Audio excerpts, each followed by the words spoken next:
신앙을 고백하시며 새벽 기도를 시작하겠습니다.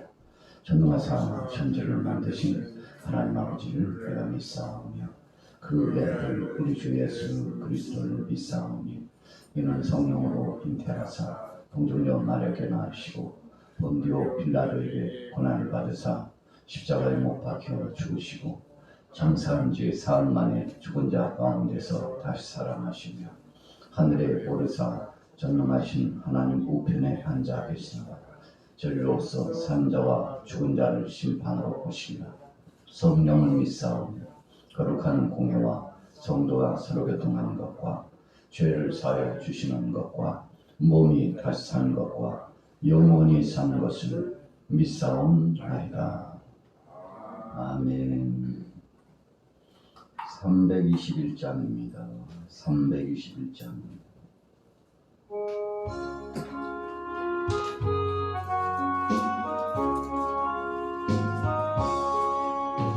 날 대속하신 예수께 내 생명 모으리니 늘 진실하게 하소서.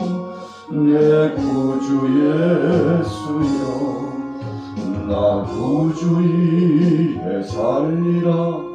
내 기쁨 한량 없으리. 내 갈 길 인도하소서. 내 구주 예수여 날 구원하신 예수를 일평생 의지하오니 날 영접하여 주소서. 내 구주 예수여 나 구주 위에 살리라. 내 기쁨 한량 없으리. 내 갈 길 인도하소서. 내 구주 예수여 주 십자가에 달리사 날 자유하게 했으니 내 몸과 마음을 주위에 다스게 하소서. 나 구주 위에 살리라. 내 기쁨 한량 없으리. 내 갈 길 인도하소서. 내 구주 예수여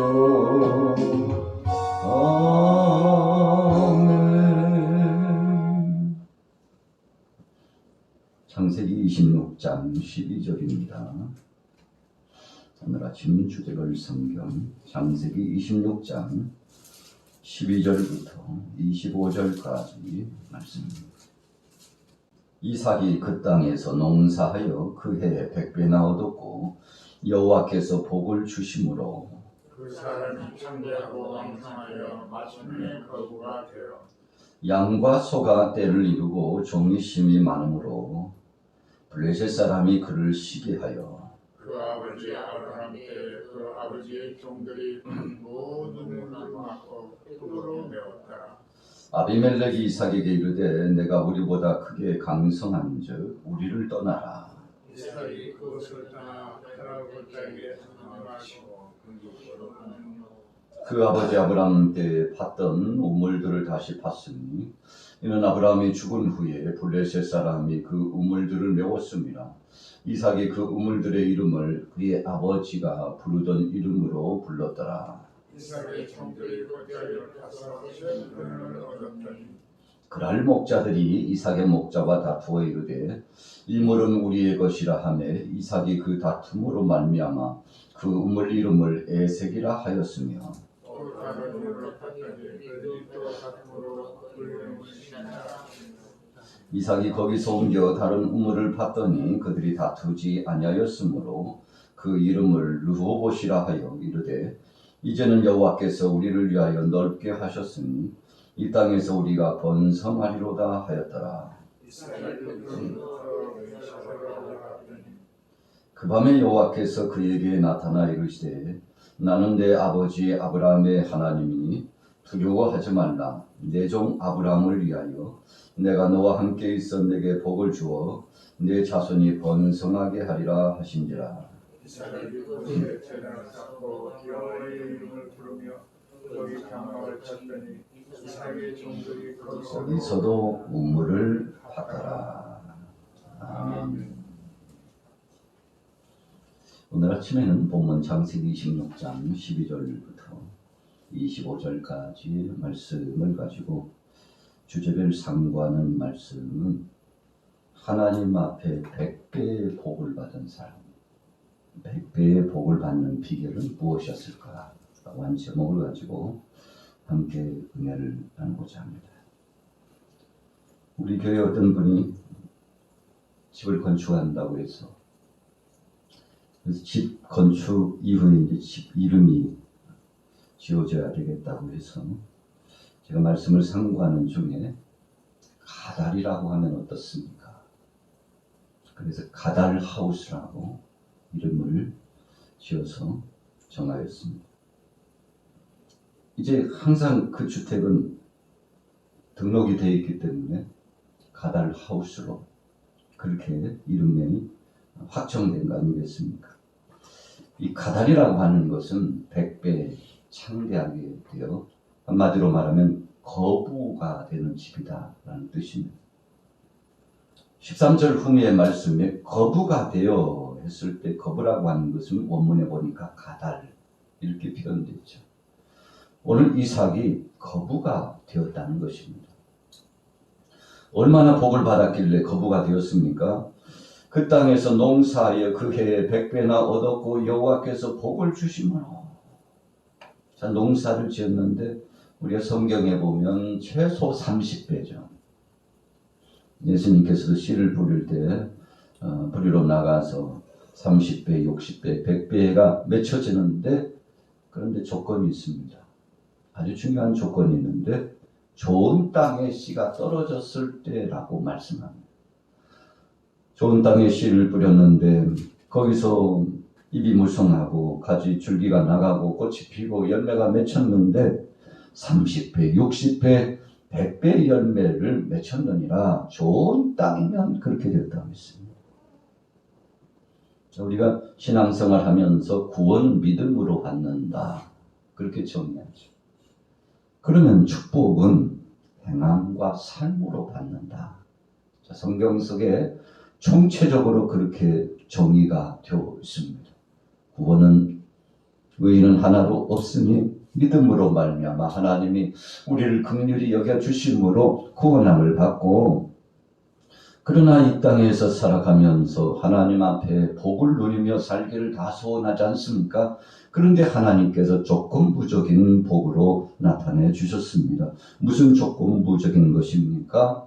하나님 앞에 삶을 통해서 그 행함으로 온전한 삶을 살아가면, 최선의 경주를 다하고 충성하면 그것에 대한 상으로 하나님께서 복을 주신다고 말씀하고 있다는 것입니다. 그래서 신앙적으로 틀림없는 철칙으로 그렇게 정리되어 있습니다. 그래서 우리가 신앙생활 하면서 이 구분을 잘 하게 되면 하나님의 은혜 가운데 복을 누리고 구원의 영광 가운데 하나님을 기쁘시게 할 수 있다는 것이죠. 자, 이삭은 어떤 사람이었습니까? 아버지 아브라함을 닮은 꼴입니다. 그래서 아브라함도 그랬습니다만 이삭도 하나님의 음성에 귀를 기울이는 사람이었습니다. 자, 오늘 본문 26장 1절에 보세요.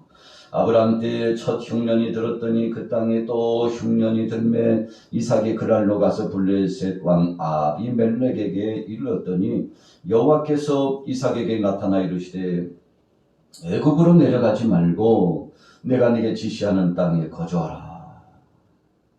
아브라함이 흉년이 들었을 때 애굽으로 내려간 적이 있습니다. 자, 이게 무슨 말씀인가 하면 이삭에게 너의 아버지처럼 그렇게 애굽으로 내려가지 말라.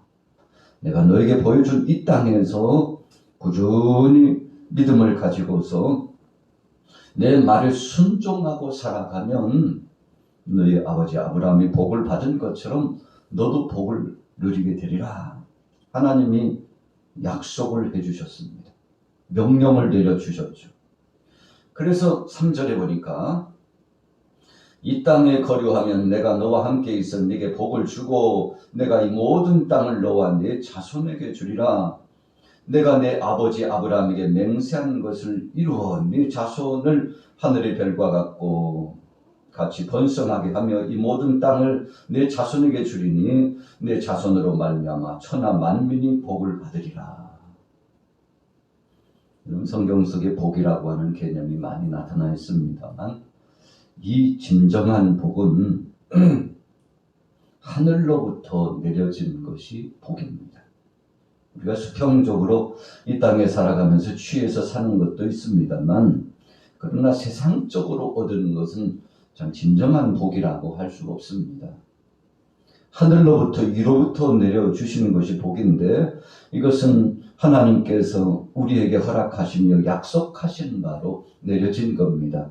그래서 우리가 사람이 취하려고 하면 어떤 때는 다 취하여 걷어들이고 쌓아놓은 것 같지만 하루아침에 이 아침 이슬처럼 바람처럼 어디로 갔는지 물거품처럼 사라져버린 예가 굉장히 많습니다. 천을 얻고 만을 얻고 억을 얻었는데 도대체 소득의 구조는 형성된 것 같은데 그냥 바람처럼 한 달, 두 달 한 해 지나고 나면 참 허무한 만큼 다 사라져버려서 허탈감까지 빠지게 되는 예가 굉장히 많죠. 우리가 건강의 문제도 마찬가지입니다. 물질의 문제도 시간의 문제도 우리의 지식과 명예의 문제도 마찬가지입니다. 자, 모든 것을 이루어 놓은 듯한데 그러나 사실상 아무것도 없는 것처럼 되는 예가 굉장히 많아 허무하게 되는데 왜 그럴까요? 하늘에서부터 내려주시는 신령한 것이 아니기 때문에 그렇다는 것입니다. 오늘 이삭은 하나님께 약속을 받았습니다. 자, 그럼에도 불구하고 이삭의 마음속에는 두려움이 있었습니다. 그래서 그가 그날 지역으로 나가서 새로운 이제 삶을 살아가고자 흉년의 때 위기를 모면하고자 자신의 아내를 누이라고 속이게 되죠. 물론 이런 일은 아브람도 그랬습니다. 자신의 아내 사라 때문에 너 때문에 나까지 죽게 생겼으니 우리가 다 생명을 보존하기 위해서 부부간의 관계가 아니고 너는 내 누이라고 하자. 여러분 그렇게 함으로써 주위 사람들의 어쩌든지 시선을 피하여 살고자 했죠. 그러나 거짓말이라고 하는 것은 속임수로서 그렇게 그냥 살아갈 수 있는 것이 아닙니다. 반드시 거짓말은 드러나게 되어 있는 것인데 나중에 보니까 아비멜렉이 보니까 이삭이 자신의 아내와 더불어서 함께하고 있는 것을 목도하게 됩니다. 당신이 어찌하여 당신의 아내인데 누이라고 속였습니까? 우리가 정말 큰 죄를 범할 뻔했다고 그러지 않습니까? 9절에 보세요. 이에 아비멜렉이 이삭을 불러 이르되 그가 분명히 내 아내거늘 어찌 내 누이라 하였느냐. 이삭이 그에게 대답하되 내 생각에 그로 말미암아 내가 죽게 될까 두려워하였음이로다. 아비멜렉이 이르되 네가 어찌 우리에게 이렇게 행하였느냐. 백성 중 하나가 내 아내와 동침할 뻔하였도다. 네가 죄를 우리에게 입혔으리라. 참 하나님 앞에 전폭적으로 믿고 믿음으로 나아가지 못하고 어찌 보면 이삭도 좀 잔기를 부리고자 했죠. 그러나 자기 올무에 또 자기가 그 함정에 빠졌죠. 모든 것이 백일하에 다 드러났습니다. 수치심을 모욕을 당할 수밖에 없죠. 어찌하여 속였느냐 하는 것이죠. 진실하지 못한 이삭의 태도 때문에 적지 않게 공공함을 당하게 되었습니다. 그러나 하나님이 이삭을 보호해 주셨습니다. 참 잘한 것도 많지만 잘못한 것도 많은 이삭의 모습입니다. 아브라함도 그랬죠. 잘한 것도 많았지만 잘못한 삶을 살았던 것도 많습니다. 그런데 중요한 것은 그럼에도 불구하고 그 마음의 중심을 하나님께서 헤아리셔서 아브라함도 보호하여 주셨거니와 이삭도 보호해 주셨음을 우리는 기억합니다. 그래서 하나님이 보호하사 복을 누리며 살게 되었습니다. 그 이유가 무엇이었을까요? 그럼에도 불구하고 하나님 앞에 충성하고자 했던 이삭의 믿음을 하나님께서 보셨기 때문에 그렇습니다. 자, 12절에 보십시오. 이삭이 그 땅에서 농사하여 그 해에 100배나 얻었고, 한 해 100배를 얻었다는 것은 큰 수확입니다. 농사라고 표현되어 있습니다만 원문에 근접해 보면 목축업 자체를 농사로 이렇게 인정해 준 것을 볼 수 있습니다. 아브라함부터 이어 내려왔던 이 목축업, 그것이 하나님 앞에 선한 농사였던 것입니다. 그래서 양을 치고 소를 키우는 것, 이것을 가볍게 생각하지 않고 이렇게 함으로써 하나님 앞에 예배할 때 그 제물을 준비할 수 있고, 또 이렇게 함으로써 이들이 하나님의 은혜 가운데 정말 믿음을 갖고 살아갈 수 있는 토대를 세울 수 있었는데, 하나님 중심으로 살아갔기 때문에 하나님이 책임져 주신 겁니다. 그래서 이 농사라고 하는 것은 믿음의 농사, 또 삶을 통해서 행보의 그 농사, 그리고 목축업을 통해서 먹거리를 위한 농사, 또 이익 간의 관계를 통해서 이 관계 개선을 진행하는 농사. 자, 씨를 뿌리고 그 과정에 김을 매주고 부단히 추수하기 위해서 병충해도 막아주고 애를 썼던 그 모든 과정들을 통틀어서 우리가 농사라고 오늘 본문에 표현했음을 알 수 있습니다. 자, 그 해에 100배나 얻었습니다. 그 이유는 여호와께서 복을 주셨기 때문이라고 했습니다. 여러분, 100배를 얻고 1000배를 얻으면 뭐합니까? 그 다음이 중요해요. 하나님께서 복을 주셔야 됩니다. 복을 주셨다는 것은 그것을 보존하면서 살 수 있는 은혜를 주셨다는 것입니다.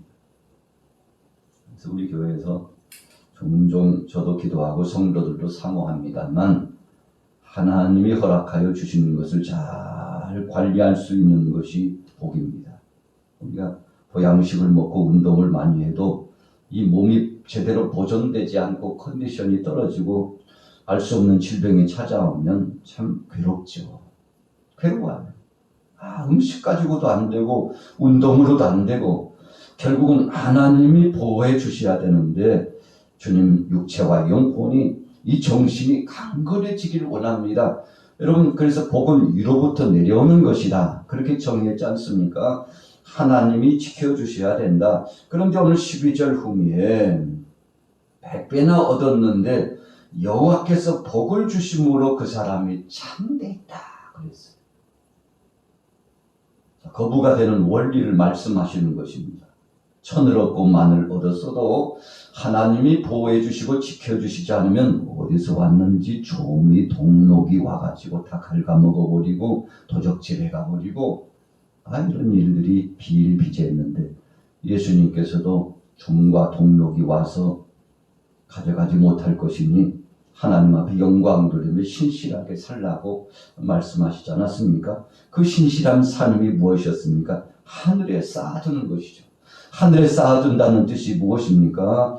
이 모든 것은 하나님의 것이니 하나님 영광과 하나님 뜻을 위하여 선용할 줄 아는 정말 하나님 앞에 영광 누리는 믿음을 갖는 것이었죠. 너희 보물을 하늘에 쌓아두라. 그러면 거기는 좀도 없고 동력도 없고 도적도 없어. 그것이 잘 보존되고 지켜진다고 하신 그 말씀은 하나님의 것으로 알고 하나님 앞에 맡기고 하나님 영광을 위하여 헌신하여 살아가면 하나님이 이로부터 복을 주셔서 그 모든 것을 보존해 주신다, 그런 것이죠. 자, 이삭이 창대하게 되었던 이유는 하나님이 보존해 주셔서 가능했던 것입니다. 자, 그 다음에 13절 중반절에 보세요. 장대하고 왕성하여 마침내 거부가 되어 양과 소가 떼를 이루고 종의 심이 많았으므로 블레셋 사람이 그를 시기하여. 우리가 부자가 된다는 것은 참 쉽지만 어렵습니다. 오늘 본문처럼 첫째는 하나님이 지켜주셔야 가능하고요. 두 번째로는 이웃과의 관계가 문제입니다. 이삭이 끝까지 거부로서 복을 누리며 살 수 있었던 것, 이웃들의 시기 문제를 잘 해결했다 하는 것입니다. 여러분, 그래서 우리가 참 우리 집만 잘 산다고 해서 잘 살아지는 세상이 아니지 않습니까? 우리가 사회 공동체, 나라 공동체 안에서 살아가면서 이웃과의 관계를 뗄래야 뗄 수 없습니다. 그래서 어떤 한 가정이 잘 산다라고 하는 의미는 사실상 그것이 잘 통용되지 않습니다. 그래서 우리가 나라 안팎의 지역 공동체로 보면 모두가 그 어려움 속에서 잘 극복하면서 함께 잘 살아야 진정 잘 사는 것이라고 그렇게 말하지 않습니까? 오늘날 경제 지표라든지 모든 결과에 대해서 밝히 순서를 먹일 때에도 한 나라가 잘 사는 기준이 뭘까라고 했을 때 국민의 평균치를 따져 묻습니다. 정말 어느 정도의 소득이 있으며 어느 정도의 복지를 누리고 골고루 모든 사람들이 행복을 누리며 어느 정도의 물건을 가지고 살아가는지에 대한 가늠을 해보는 것입니다. 그래서 어떤 나라는 선진국이고 어떤 나라는 후진국이다. 어떤 나라는 그래도 살만한 나라고 어떤 나라는 핍절하고 공공함 속에 있다. 지원을 받아야 된다고 할 만큼 어렵다 등등 순찰을 먹이게 되지 않습니까? 자, 오늘 이삭에게 있어서 마지막 중대한 과제와 같은 것이 생겨났어요.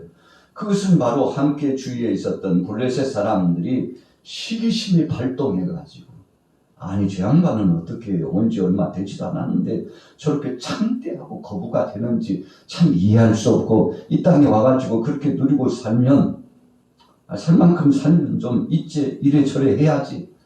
주위 사람들이요 시기심이 발동해가지고 자꾸만 방해를 하는 것입니다. 뭘 방해했습니까? 우물을 빼앗아가고 또 우물을 메어버리고 한마디로 말해서 이 축산업을 진행하지 못하도록 이삭에게 있어서 정상적인 농사가 진행하지 못하도록 방해를 하는 것입니다. 그래서 우리가 행복하게 살려고 해도 이웃이 해를 끼치고 또 주위 사람들이 악행을 저지르고 정말 이해할 수 없는 것으로 억울함과 고통을 주고 주위 사람들이 적지 않게 끌어내리려고 여러분 그렇게 폄하시키고 그러면 참 사는 것이 아니죠. 그래서 오늘 본문에 이삭도 적지 않게 괴로움과 고통을 당했습니다만 이삭이 골똘히 묵상했을 겁니다. 하나님 앞에 어찌해야 될지 지혜를 달라고 했을 것입니다. 그래서 이삭이 취한 방법은 저들에게 선한 영향력을 끼치는 것이었습니다. 우물 빼앗으면요 그냥 죽어버리고 말았어요. 또 파면 되지 뭐.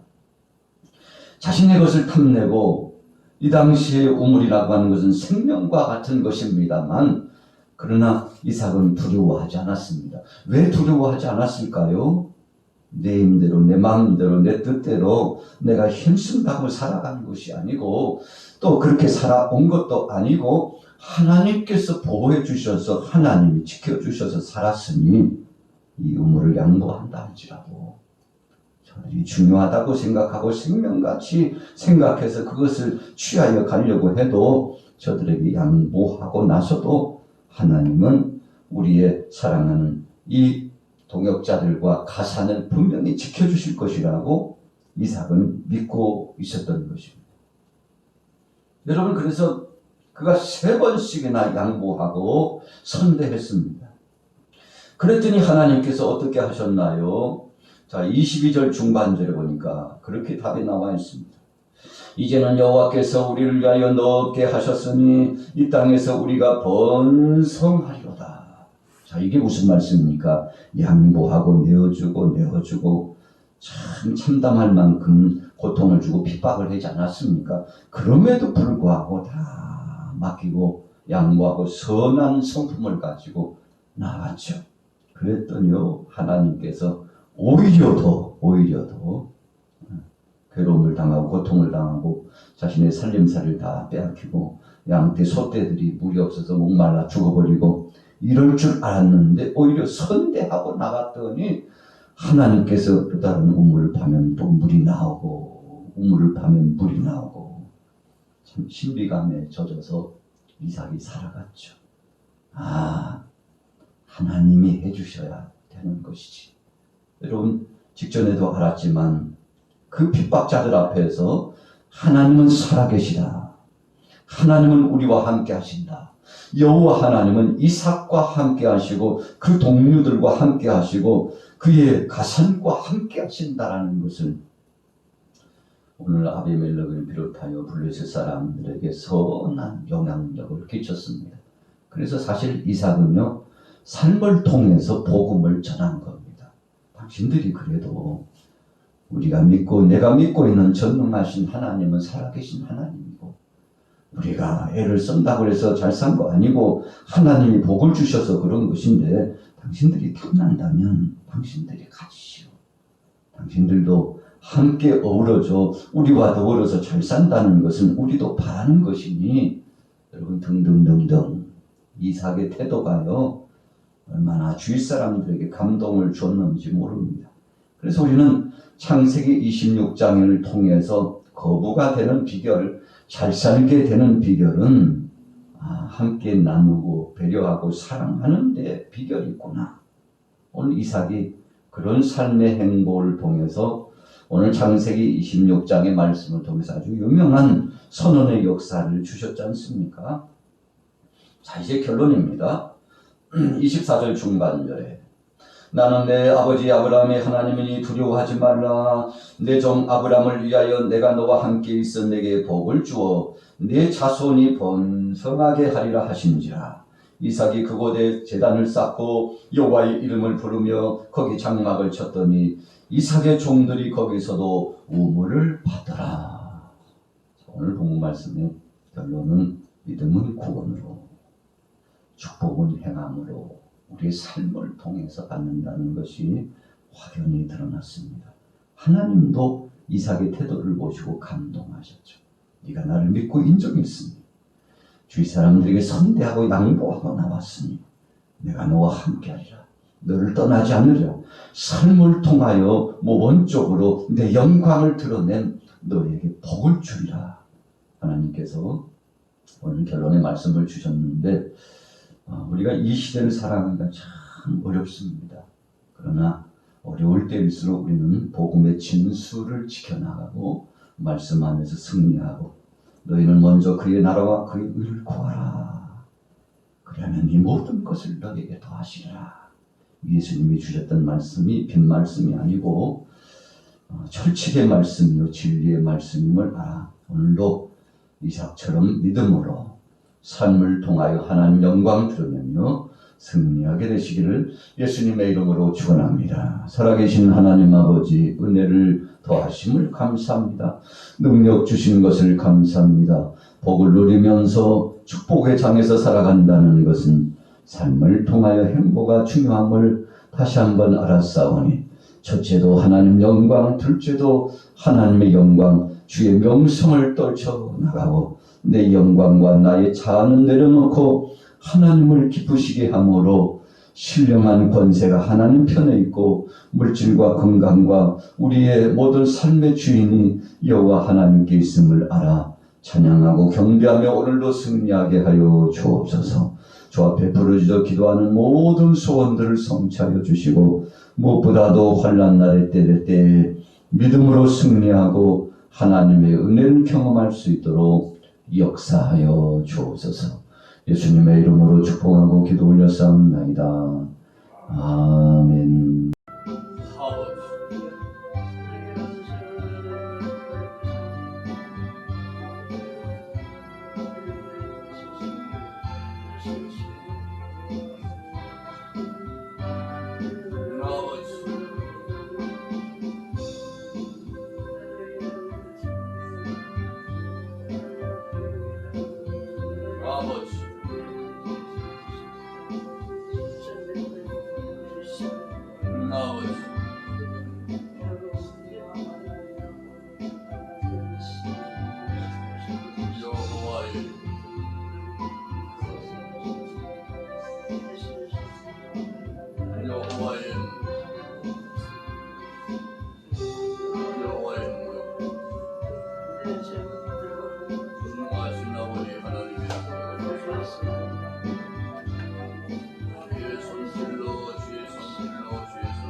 아버지 하나님 불쌍히 여겨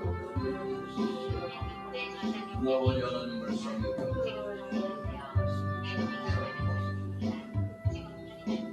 노래로 와주시고 하나님을 와주시고 저들을 와준다고 와서 와주시고 어디로 와준다 아가 와주시고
노래를 와준